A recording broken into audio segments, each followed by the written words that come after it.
What's up, Model FAs? David DeCelle here, CEO of Model FA and your host of the Model FA podcast. And our guest today, him and I have known each other for a number of years, both closely and from afar. And Phil, I appreciate you being an advocate of what we're doing at Model FA. And, Phil Weiss is the founder and managing partner of Apprise Wealth Management. And I believe you're out of Maryland, right? Yeah, that's right. Yep, out Phoenix, of Maryland, as a matter of fact. Okay, wonderful. And so I appreciate you joining, and I'm really excited about this topic that we're going to be unpacking today. But Phil, welcome to the show. Thanks so much for having me, David. We have known each other for a while, like you said, sometimes from afar and sometimes closer. And I'm looking forward to a good conversation with you today. I love the topic that we're talking about too. Love it. So we're going to be unpacking the idea of adding life planning to your practice in an effort to really help serve the client and even more specifically deepen the relationship with them. But before we dive into that, Phil, give us a sense of your background. I know you're not brand new in the industry. How'd you get started in the industry? And let's kind of walk through that. Kind of took a circuitous path to get here. I started as a CPA. I worked for Deloitte. I was a tax guy, did all kinds of tax, ended up specializing in international corporate research and planning. We used to hear the stories about the money that was trapped overseas. The planning that I did was kind of the stuff that got it trapped there just because of how the tax rules worked. Decided I didn't want to be doing that anymore. I said the purpose of my job was to increase the size of the national debt by telling companies how to shuffle paper around. Because literally, something as simple as where title passes on a good impacts how it's taxed. So you just change the terms on that, and it makes a big difference. At the end of my tax career, I was writing for the Motley Fool back when they had and helped managing one of their online portfolios when they used to have those. I learned about the CFA and decided that was going to be my ticket out of the tax department. So as I transitioned, I was a writer and an editor for T. Rowe Price. That's how I ended up in Maryland. Got my CFA, said I want to be an analyst, and T. Rowe's like, well, you got all the right credentials, but you didn't get them in the right way. So you got to like take 3 steps back and maybe you'll become an analyst. And I guess I had 3 kids at the time, and the fourth was on the way. That just wasn't going to work. So I left T. Rowe. I got a job as an analyst. I covered oil and gas stocks for 7 years. I left there and I went to work for another RIA where I really was primarily responsible for picking stocks and investments for their clients. Ended up that wasn't really the best fit. The firm was around for a long time, but before I joined, they'd had a change in ownership. The former owner came from the broker side of the world. And even though he was an RIA, he still had somewhat of a broker mentality. And there were some things that he did that as a CFA and following the CFA ethics just were not comforting to me. So I left that job. I tell people I got tired of working for idiots. So I decided to be the idiot. And that's how I launched my firm. I launched my firm. Technically, it was 2017, but I was doing some writing for the woman that hired me originally for T. Rowe because she kind of was doing her own thing. And I finally decided the only way I can have a business is if I make it my business. So I stopped doing the writing, and it was really the middle of 2018 when I got my firm and made it the only thing that I did. So I It's funny because I've known of you and known you for a number of years, and I never knew that about your background. And I knew you were a CPA by trade, so to speak, and that's how you got started. But I didn't realize that you also did a fair amount of writing. What was it like? I've only like seen their emails and whatnot. I haven't interacted with them a ton, but I obviously know about the Motley Fool. What was that experience like?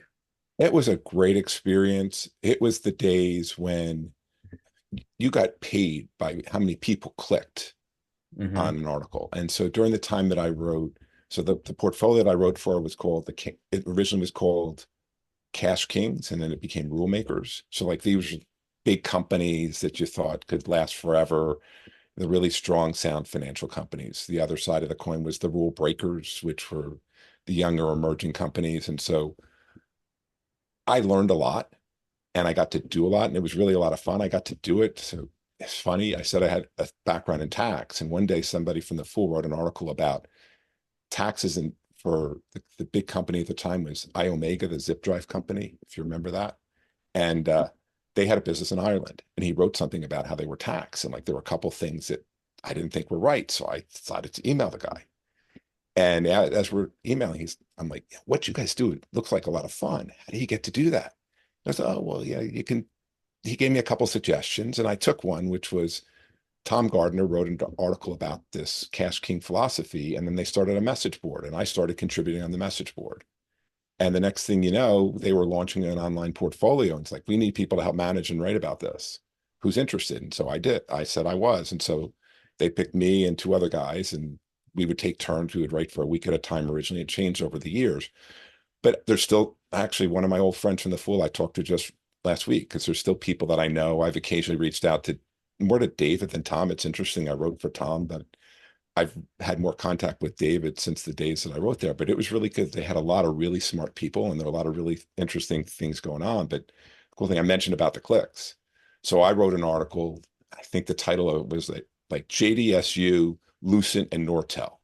And like those were kind of like, Lucent yeah, Technologies. yes. Oh my, so sorry to interject, but where I grew up in Haverhill, there's a area called Ward Hill, and it was this big building, Lucent Technologies, and behind that was a facility where I used to train for baseball back where I played baseball. So Lucent Tech, I think they had like a circle logo or something like that. Yeah, Is that, yeah? yes, Okay, they sorry did. to interject, but keep going. That's okay. And so anyway, those companies are kind of like the AI companies are today, right? Because they were the ones who were providing, and I think I put Cisco in the name too, right? So all these companies are Mm, kind of driving the growth of the internet. So I put that in the title. It was the most clicked on article the Fool had ever had at that time because there was so much interest. Like that's what you did. It was clickbait, right? You put yeah. stuff in that would make people click. And the Fool was going to launch they briefly launched like a research service, and I participated. And my company that I wrote about was Cisco, was one of the companies that I had to cover.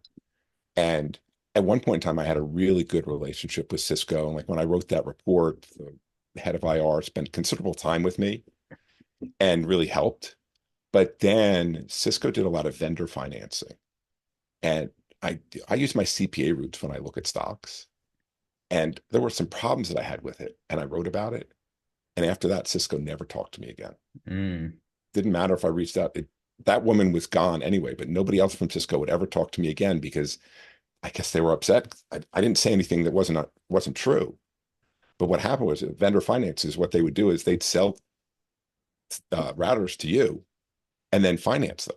But a lot of these companies didn't pay. So they ended up writing off a huge amount. From the accounting perspective, you write it off. It doesn't mean that they couldn't resell it and now they got a better price, better Mm. margins because they wrote it down. So that was kind of like a game that was played. They were like, "Oh, Phil spilled the beans. Let's cut him out." That's it. Last thing on Motley Fool before we keep going, but I'm curious, and I don't know what it was like then compared to now, but how many people does it take to run that outlet? I've always wondered that. So the business has changed. And actually, I'll mention Morgan Housel later, but Morgan wrote for the Motley Fool after I left. And I went to hear him talk at an FPA conference not long ago. And we were talking about our difference in experiences. And it was a very different time. I would bet that they had more people that were part of the Motley Fool when I was there than they do now because the company was very different, right? It was the height of the internet. Like I said, you got paid all kinds of money for people clicking on things. And they had a lot of people. And then as their business model has changed, I think I was started as a contractor. When I last wrote for them, I was a part-time employee. It just didn't make sense for me to move there. They weren't going to pay me enough with my family to do that, or I would have. Hmm. But I think that they had more people then than now, though it's possible that that's reversed. But Morgan said how different the company was because he knows he goes like he'll work there when it was really fun. And it was much more of a business by the time he worked there because then they had to rely on real business metrics and you weren't just kind of getting paid on clicks. It was very different. And they didn't have the same VC money coming in either. I gotcha. Interesting. Um, So you started your firm 2017, 2018 or so. Um, from my understanding, what I could extract from your background, this was, and certainly please correct me if I'm wrong, but 2017, 2018 is sort of the first time that you'd have to be responsible for developing business. Is that a fair statement, or did you have experience in uh, drumming up business previous to that in some of the other roles that you had?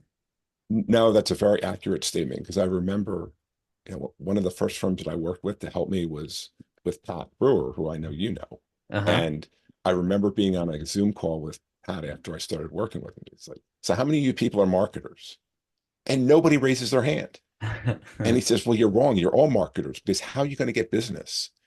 And that's very true. Like that's something that like I write all the time. I blog every week for my firm, hmm but I'm still I market, but I need help because I don't know all the things in market. I think as a CPA, that really helps in terms of running a business, and I can develop client relationships. But marketing is harder for me because that's not something that comes naturally. So what was it like 2017, 2018 when you started to be like, okay, I need some clients to bring some revenue in the door? Was it very sort of passive in that you wrote and waited to attract, or was there anything that you did that was a little bit more proactive in pulling people in? Like, I guess, how did you get off the ground? So initially, I did a lot of LinkedIn things because that's kind of what when I was working with Pat, that's kind of what they pushed. Back before all the marketers ruined LinkedIn when Yeah, yes. it And we used to use a software called Social Lead Sniper, and we'd Yep. use that and connect through AWS, which I think is really funny because now my second son works for AWS. And so Oh, I that's was talking cool. to him about that That's the other funny. day, but use that and a lot of networking. hmm And neither one were working that great. And in 2019, I made the decision to hire a coach. hmm And it really wasn't something I felt that I was in position to afford, but I felt I really needed it. And it was a really smart decision. I still work with them. It's been great. And not long after that, Zoe Financial launched.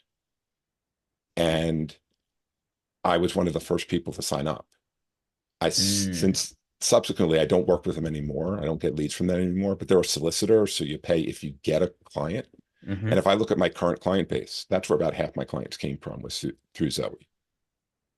No way. So, that's interesting because I actually just had a client. Let me pull this up quick because he just said that there's a service that he was looking into that here it is. Handling in. He said it was very similar to Zoe Financial called Wealth Ramp. Have you heard of Wealth Ramp? Yeah, I have. And there are, and I've talked, I think it's Pam Kruger is the woman that runs That's Wealth funny. Ramp. Her name is in this email. Yep. So I had a conversation with Pam, and they're a little bit more selective. Their difference is that I believe that they only take payment like upfront, while Zoe has an ongoing requirement to pay them. I gotcha. But Understood. Wealth Ramp is supposed to do a better job, from what Pam told me, of matching people to your niche or who you really want to work with, kind of thing. Gotcha. Yeah, I think if my memory serves me correct, he had mentioned it's like 25% of the revenue in year one and then 15% of the revenue moving forward. Okay. So it's like front loaded, I guess you could say. Yeah, and Zoe's ongoing. And when I started, it was 25. And then I never ended up paying it, but it ended up being 30 at the end. I just thought that was too much. And they made other changes. They weren't I providing me the gotcha. right leads. It got more Mm. expensive. They wanted me to use a different custodial platform for clients that I got through them. And I'm like, I only want one custodian. I don't really Yeah, I need get two. that. And plus, you had the base to where now you could get introductions because you provided a great experience, which actually kind of leads to the main topic of today. So, for your first handful of years, you were very much focused on financial planning, right? And helping them in that regard. But I want to say it was a year ago, actually now, right? Because I think it was like October of last year is when you got a life planner designation, or I want you to talk about what that was, Sure. or what that is, excuse me, and what kind of led you down that path, because oftentimes people just I'm a financial advisor and I deal with numbers and planning as it relates to someone's financial life. What kind of triggered this shift, or not even shift, but triggered this addition to your service offering as it relates to life planning? So not long after I started, I found the Kinder questions, and that's part of the life planning process. So I'm a registered life planner. I got that designation through the Kinder Institute. And the three Kinder questions are basically, the first question is like a design your life question. Imagine that money was no object. What would you do? How would you live your life? Really open up your mind and talk about your most fulfilled life. And then the second question, it starts to get a little bit harder. This time, money is part of the equation. And you also go to the doctor and get the unfortunate news that you have 5 to 10 years left to live. The good news is you're not ever going to feel sick. The bad news is you don't know when you're going to die. Now it's not just what would you do and how would you live your life, but what would you change? And then the third question is the one that's really hard. This time you go to the doctor and you get the unfortunate news that today's the day. Now it's not what would you do, although some people still try to answer it that way. It's what did you not get to do? Who did you not get to be? And some people think that that becomes a question about regret, but it's not regret at all. To me, it's about avoiding regret. It's about identifying those things that are really important to you that you can start doing now. And by starting to do them now, you don't end up life regret not having done them. And the training, it's a pretty extensive thing. So I didn't really know that much. I'm a member of XYPN, and they had a pre-conference on the first part of the life planning training. I'm like, oh, I'm going to try that because I want to learn a little bit more. And it's called Hmm. 7 Stages of Money Maturity. It's a book George Kinder wrote, and it really looks at a lot of our early money memories, because how we grow up with money often influences how we think about it. There are things that we can do to change that, but it really, and I will talk to clients about this and find out like a lot of times their early money memories really shape how they think about things now. Like I can think of a couple that his family grew up, when he grew up, his father passed, and the only thing that let them survive was that they owned a house free and clear. And so he doesn't want to have any debt. He wants to own their house. He wants to like take it even further if something really goes wrong. Like, let's have a farm, let's live off the land and things like that. And it all stems from that. And there's plenty of examples that I can give similar to that where our early money memories shape things. So that was the 2 day training that I started, was October, November of 22. And I learned about what you do. They gave us an example of what you do with those three questions. And so I'm like, oh, I really like this. And yeah, when I was in college, I was a psychology major at some point. So I really liked it. And I liked behavioral investing and all those things. I'm like, working with clients, developing a relationship, that's my favorite part of what I do. It's better. It's more important to me to develop relationships. I'm there to help you with all those things, but I love to get to know my clients. I love to talk to my clients. And I went to a training where somebody said, if we talk about being fiduciaries, being a life planner, you can really be a fiduciary because now you really know your client. You really know what's important to them. So when you're making those recommendations in their best interest, you know that they're in their best interest because you know what matters to them. So 3 months later, I went to Hana, Hawaii for training, and it's in Hana because George Oh, Kinder. there you go.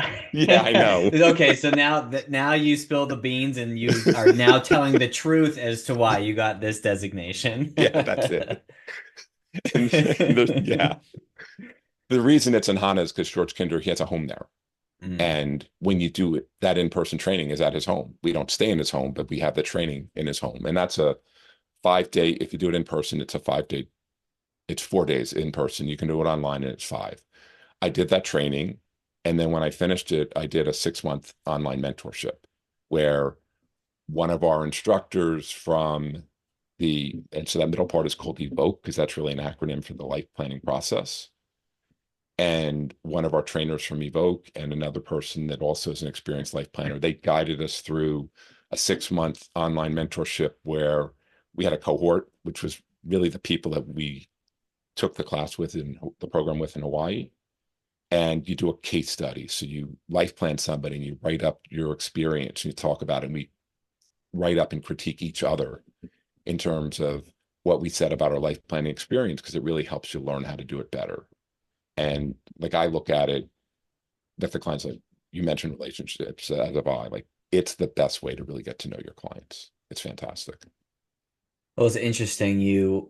Um, you mentioned something a little bit earlier around client who uh, is debt averse because of, their circumstances growing up and the fact that that's really why they were able to survive financially was that the house didn't have any mortgage left on it. I think back to I've since gotten my what together, but for the first maybe, I don't know, 6 years after college. I was a financial advisor for 7 years, but the first 6 years out of college, um, I spent every dollar that I made. I did not. I was the landscaper that cut his grass last, so to speak, as a Mhm. financial advisor, and it was like a problem. And then I started thinking about it unprovoked. Like no one asked me these series of questions, but I can see how impactful it could be because once I realized why I did that, which I'll share in a moment, once I realized why I did that, then I could address the root cause. And then I started saving a ton and was able to, actually build something of significance. But it all started back when, growing up, if I wanted to go to the movies, is the example I'll share. Well, my parents wouldn't just give me money to go to the movies. I had to earn money and get, earn an allowance doing chores around the house, whatever it was. And what they would do is they would give me, say, $20 back when $20 could actually get you movie and snacks and drink and all that type of stuff. And I would go to the movies, I would earn the $20 and I would spend the $20. I spent everything I earned. And Right. therefore, first 6 years or so out of college, I spent everything I earned. But then once I realized, oh, I think it's because of that, something about that awareness really helped change my trajectory from there. So I agree with what you're saying, and um I didn't major in psychology, but I minored in psychology, so I like kind of understanding that stuff too. What I'm curious about is why did you want to get that designation in the first place? Like, did you feel like there was something missing or a void in your business, or did you have a scenario that kind of triggered it? Did someone, I guess, how did this all come about? So, like I said, the client relationship is really important to me. That's a big thing. But I didn't know. And it wasn't until I went through the first part of that training that I started to understand what the possibilities were. And the one thing I didn't mention is when you go to Evoke training, the one that I said that's in HANA, it's experiential. So during that training, what happens is not only are we learning, but we get paired up with another person and your partner and you life plan each other. So Mm, you end up, when you finish that process, you have a life plan. And so then I saw how, and to me, that's changed me personally. Like I look at things differently.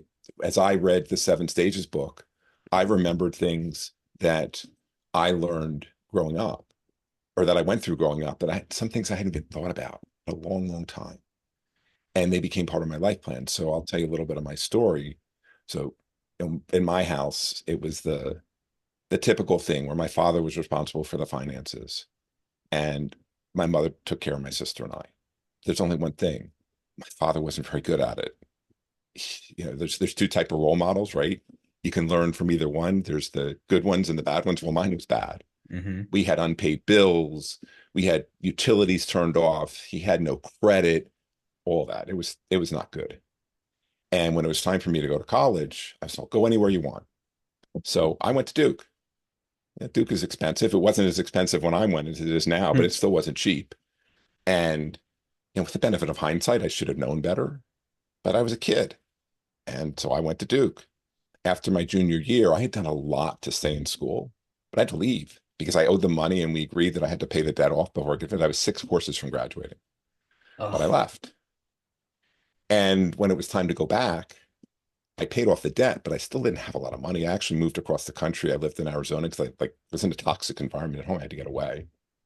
And Duke doesn't offer accounting degrees, and that's what I decided I was going to do.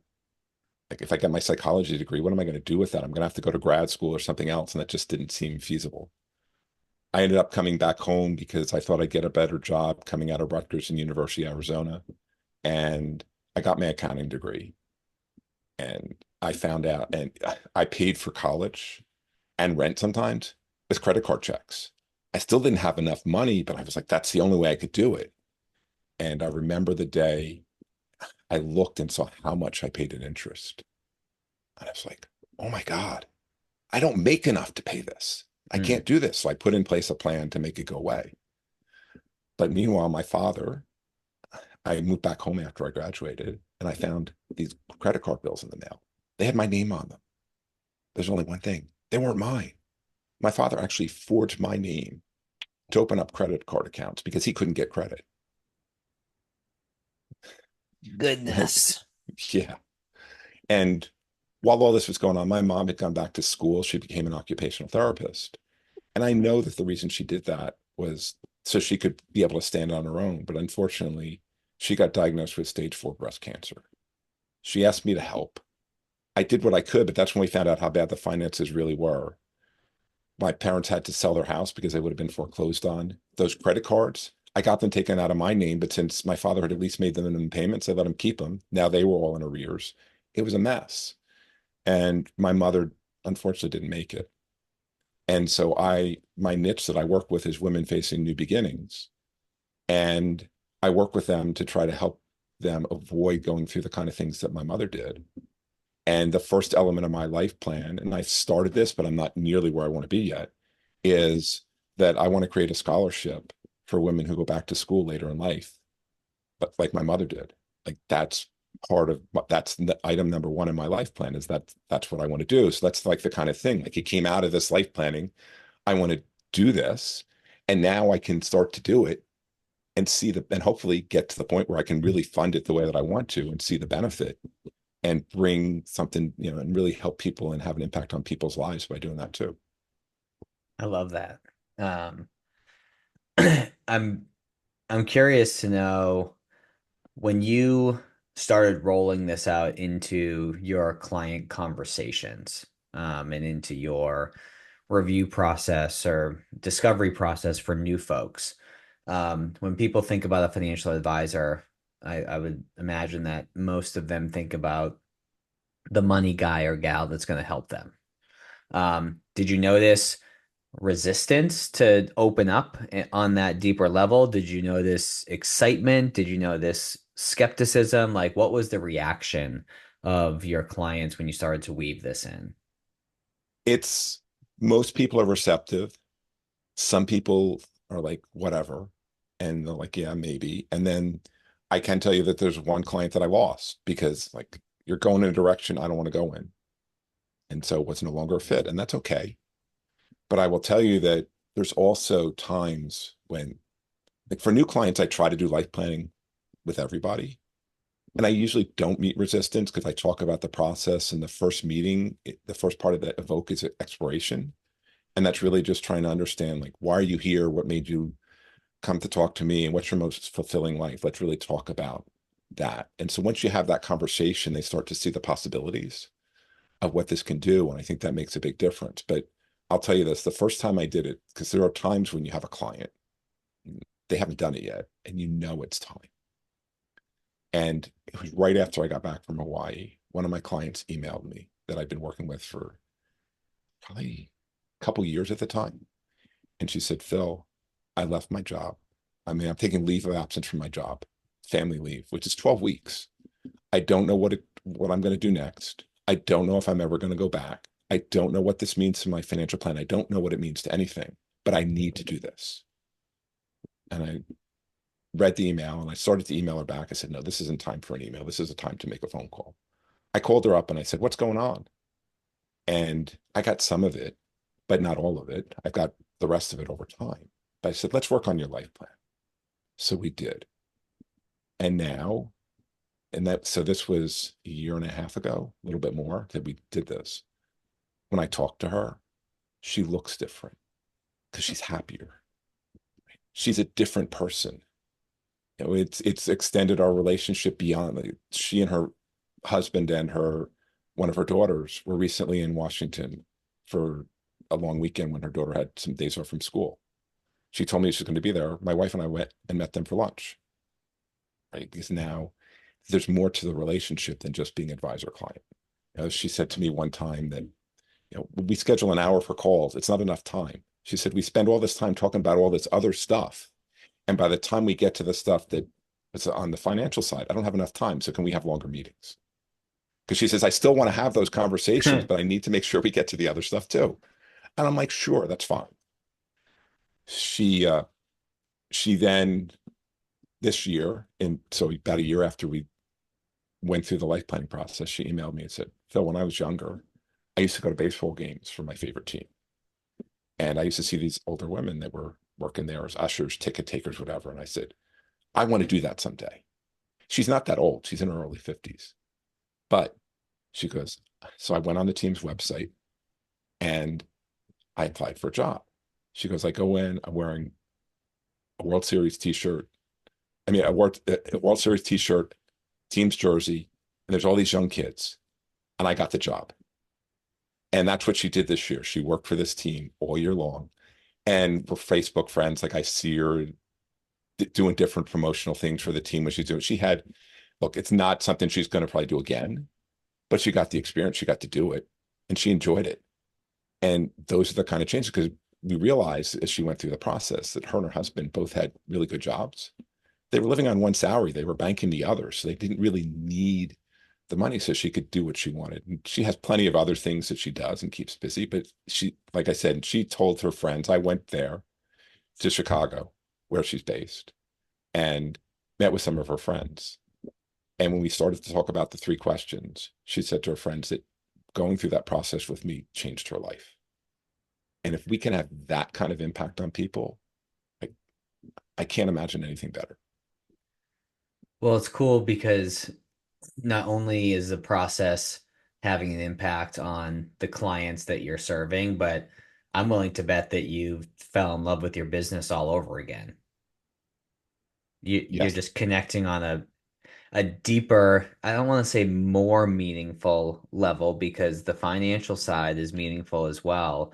But I don't know, I'm thinking about the relationships that I have in coaching and the ones that uh, I enjoy the most, the ones that are beyond growing their business, but helping out their relationships with their spouses and kids and getting back into their fitness and no one hires me for those things, but oftentimes the conversations go in that direction because it's so interconnected with their business life. So it's I'm not designated, but we have similar conversations, it sounds like.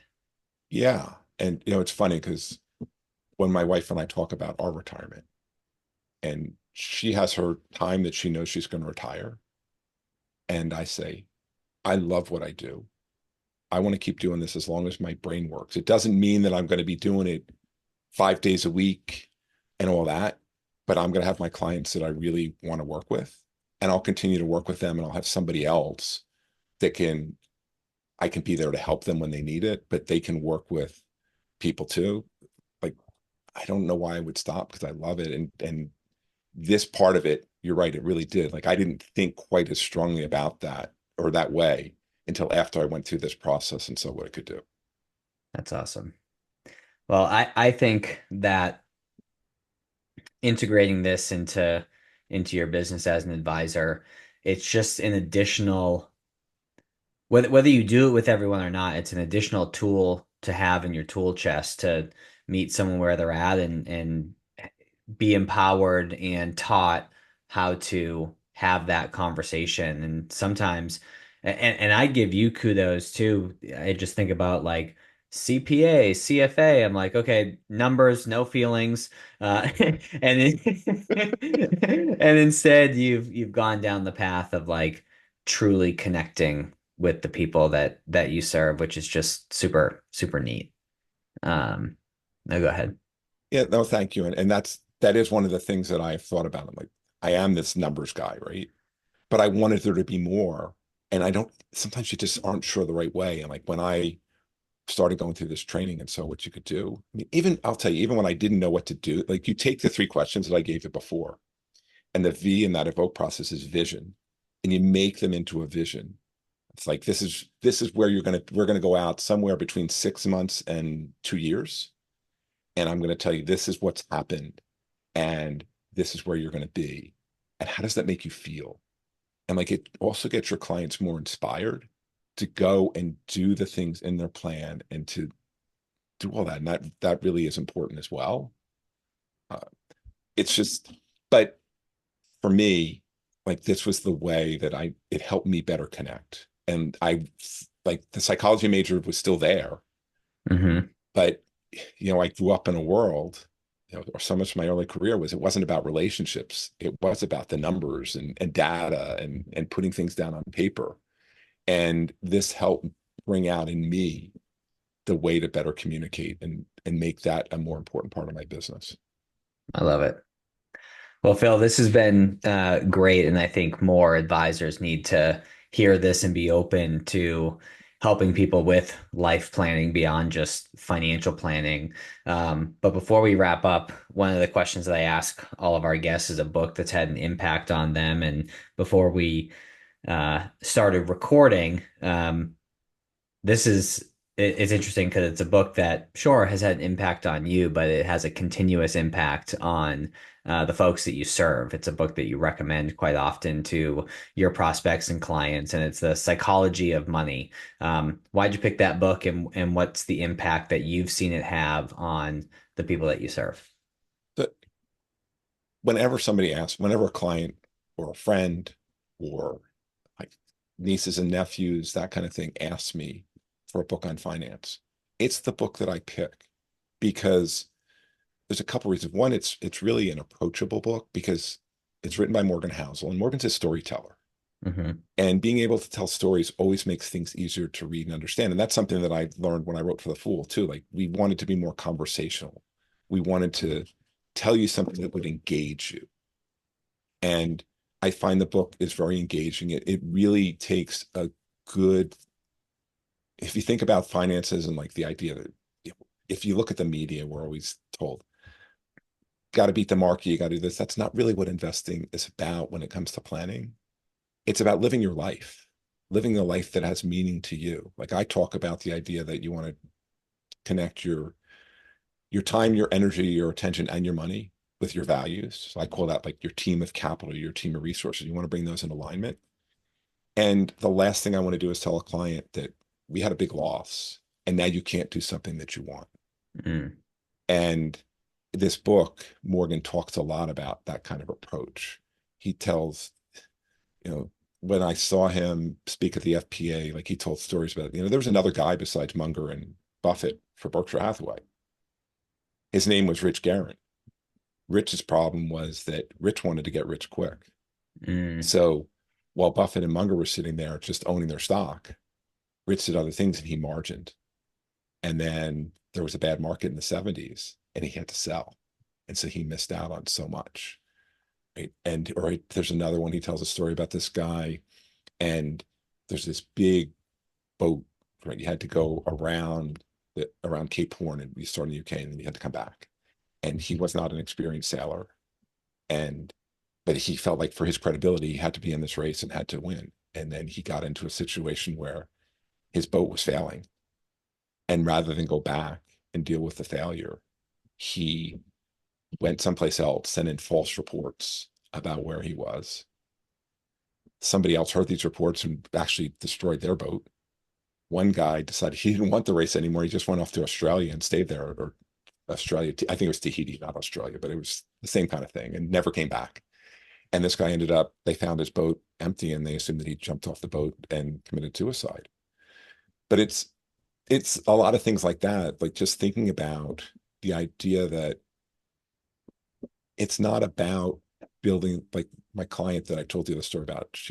She read my life plan because it's on my website. And she said, Phil, thank you. I've been sitting here trying to build the biggest pile of money, but I never thought about how much I needed, what it was for, or anything else. After reading this, now I understand that. And that's a lot of the messages you can get from that book. It's just the idea that money is a tool, but it's not all about the money. And he just a really good job of that. And I think when I have people read it, I've never gotten negative feedback from anybody that has. And I think it really just helps put it all in perspective.